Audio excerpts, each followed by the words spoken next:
Hey, this is Phil at Plus One Pickleball. Excited here. I'm with Kam and Melissa, two volleyball coaches. They coach MVP volleyball in the Siouxland area. They've been doing it for many years, have had a lot of success. They also have been playing pickleball a lot lately, two of my students. One of the things that we're talking about lately is training, how we train. There's some different theories out there as far as, do we just hit, let's say you're working on a specific stroke, let's say maybe it's a dink, do you hit 1,000 dinks in a row to get better? Or do they focus on what they call specificity, where you're just trying to hit what it looks like in a regular game, so you try to simulate exactly what the game is going to be like in a competitive match, and then find a way to approach it that way in the drill session, where you're moving them around, you're still serving, doing everything, and then you're purposely giving them an opportunity to dink. Which one's better? So I'd love to hear your opinion on which is better. I believe it's a hybrid of the two. I mean, I think that it's important that we have your training when we're starting out learning a skill so that we are doing it correctly, fundamentally correct, and then to get some consistent reps doing it correctly, and then eventually get more pressure so it's more game-like. Yeah, if you don't get that skill down where it becomes muscle memory and where it just becomes natural, so when you take that into your play, then it just becomes part of what you do, but you can't develop that skill in just play. Yeah. All right, so tell me more about if you're working with volleyball students, what's your approach from the very first day that you get them to the end? How do you kind of prepare, like knowing that you're going to have them, let's say, for 10 training sessions, how do you prepare for that? Certainly a progression. I mean, we've got our end goal in mind of what we're going to accomplish with them, but we start out, I mean, with the very basic fundamentals. It doesn't matter what age they are, how long they've been playing volleyball, we are always reviewing the fundamentals. And I think also to keep it simple. Sometimes we get telling kids too many things to do, and then they can't keep it all straight, and then they don't advance that one skill. So we try to just keep just a few things and try to keep it as simple as possible. Simple as possible, Yep. Yeah, I like that. How much can you relate or compare volleyball to pickleball? Kind of what you've seen in your own development and seeing other players develop in both volleyball and pickleball. How are they similar? How are they different? There are a lot of parallels between the two. I mean, just the athletic movement, the reads on the other side of the net, I mean, it's very similar. Footwork. Yeah, really reading the other side of it, being early to something. So then, if even it's that half a second, now all of a sudden it puts you in so much better position than not. Same thing in volleyball. If you're going to be back, they go up to hit a big kill, and our libero isn't in the right position because she didn't read it very well, then they probably got a kill. So. Anticipation. Yep. I mean, just and being a student of the game at all times. Are there any differences? Anything that comes to mind? I know something like today, yes. Today was the first big difference that I found. In volleyball, you're always snapping your wrist, and in pickleball, not so much. Not so much. So, yeah. Why, based on what you know in pickleball, why would we not snap the wrist when we're hitting a volley? Control and placement. So if we're snapping the wrist, a lot of times it's going to go in the net, or it's a little bit more out of control, and we're trying to push them back, keep them deep on the court, so it's easier to move just a little bit more of a push shot. Yeah, and I think that's what's really important that you mentioned is just, it's really important when you hit a volley or really any shot, you finish your paddle face going to wherever you're going. So make sure that that punch is like this, it's like this, so if I want to go straight ahead that way, my paddle face stays there, and I bring it back to that ready position. In volleyball, what would happen if they focus on, this is where they're aiming, and they finish like that? Where's that ball going if they don't snap their wrist? Sailing out of bounds. They're sailing out of bounds. Yep. So it's really important in volleyball you snap it, whereas pickleball, nope, there's no snapping allowed, because if you're a little early on this swing, boom, that paddle face is telling the ball to go into the net. So here it's a little bit different. But is that the only difference that you notice? Well, same thing with volleyball, though, to some degree, depending on the positioning of the ball. Okay. If the ball is back here and they're hitting it back here, they're going to sail it out. If they get it out in the front of them too far, they're going to hit it down in the net. Okay. So it becomes there's a balance. Positioning right in here somewhere. Sure. You, again, and that's footwork, balance. If you're out of balance, it's hard to ever get to making a good play on a ball. Yeah. Control over power. Yep. That's how similar that is. Control over power. Yeah. There's so many players in pickleball that really want to crush the ball, and it is fun. However, you're not always going to win a lot of points that way, especially when we get a little bit wild. We want to make sure we're still in control. We teach that in volleyball too. Yeah. We like big kills. Yep. But we also teach, if all of a sudden there's a big block up on the other side, what do? Maybe it's a little roll shot back to the back corner, or maybe it's a thumb down shot, or maybe it's a little tool right off the block, you know, chicken wing, thing, whatever. I mean, trying to find that shot, and just it's not one hit wonders is what we always call it. We're not a one hit wonder. You gotta have other shots. One thing that has come up in multiple group lessons is sometimes we as pickleball players, we celebrate the wrong shot. It might be a beautiful result. Maybe it's one of those, quickly you're just scrambling and you scramble and all you're doing is swinging hard and somehow you get a winner off that.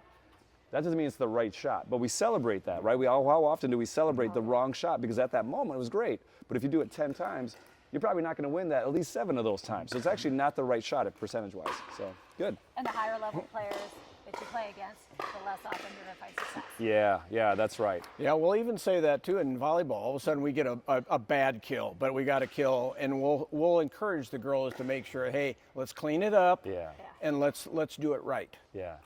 Even though you want to kind of celebrate it, but there's also an over celebration of something. Then all of a sudden we don't get focused for then the next point.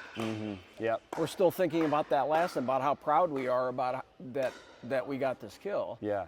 And then we lose focus for then the next point. Yep. Even just the mental toughness, I think that you have to have in both sports, because with the sets, I mean, like for instance, we were watching a pickleball match yesterday that the girl won 11-0, so she pickled her and lost the next set. I mean, that same thing. It's such there's so many momentum swings in both sports. Yeah. You've always said, and keep preaching it all the time, about being big, being a big presence up at the kitchen line. And we talk about that in volleyball, of controlling the net, being a big presence at the net, because all of a sudden somebody goes up there to make a good swing and we block them. That just deflates that other side. And I know you've expressed that a lot. Is that then that's the mental aspect of it? Is getting in their head.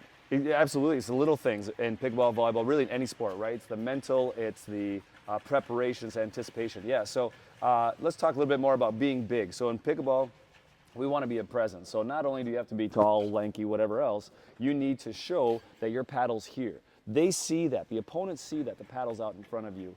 They see, and I would say probably is really important, you guys alluded to this, is the footwork, right? To all of a sudden have that presence with your footwork. So that way you're not just playing your area. Some people have the idea that you're just playing in your half of the court. False. Don't do that. You want to be bigger than that. A lot of times you don't want to have that center line separate you two. In fact, you probably, a lot of times, depending on the position where the ball is, you want to have at least one of your partners have 1 foot over that center line. And so one way to do that, it just creates that pressure. Like, I dare you to go out wide. That's a hard shot, especially if you're hitting any kind of power in. It's hard to control that. And the same thing with volleyball.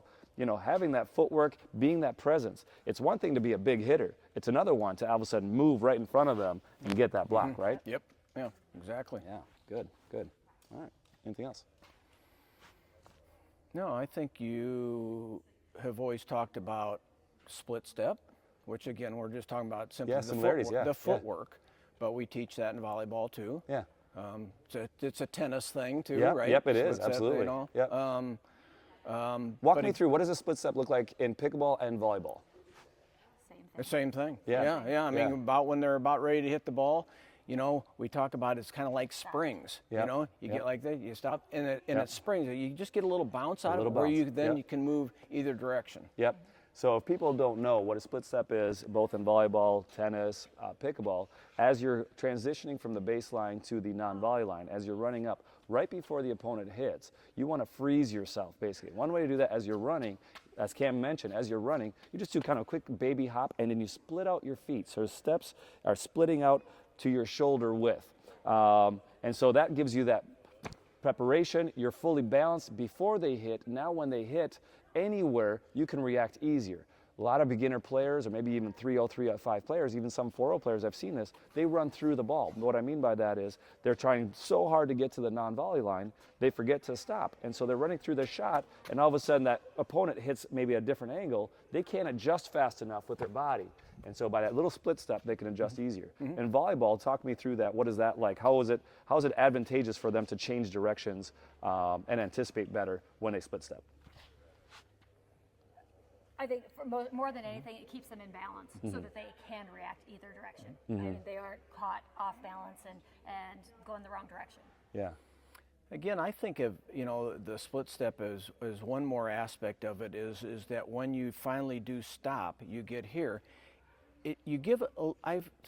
Somebody had made mention to me, but anyways, like you get a little spring out of your feet, and then that's what gets you to be able to move either way. Yeah.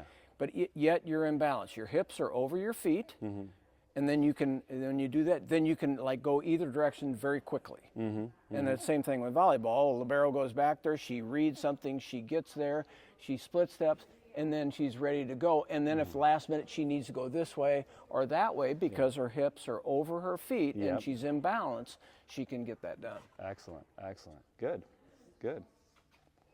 All right. I'm going to go back to, let's talk a little bit more about the training, preparation, things like that.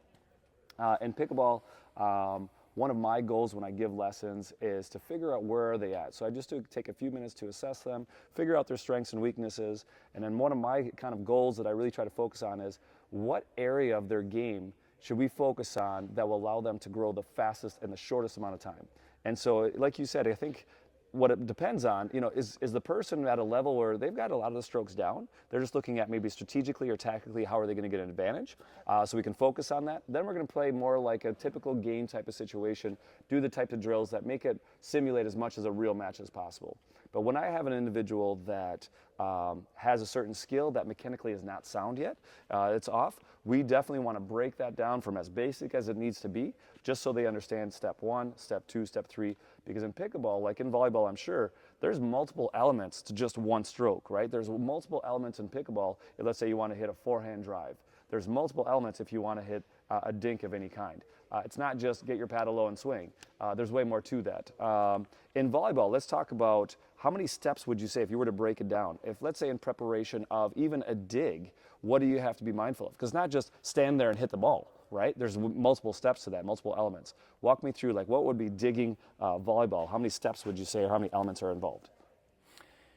Depends upon the area of the court. You have an area within the court that you're kind of responsible for, let's just put it that way.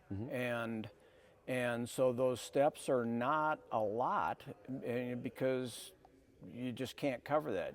You've got to, and like in pickleball, you've got to work with your partner. You got to play with, you got to trust in your other, in volleyball we always talk about trusting their teammates, so you don't have a lot of steps necessarily. I think the biggest thing is going to be that, again, you're having to read the other side. So I mean, all of the things that you're processing so quickly is, okay, the angle that ball's coming at you, the speed that the ball's coming at you, all of those things that you're adjusting. Yep.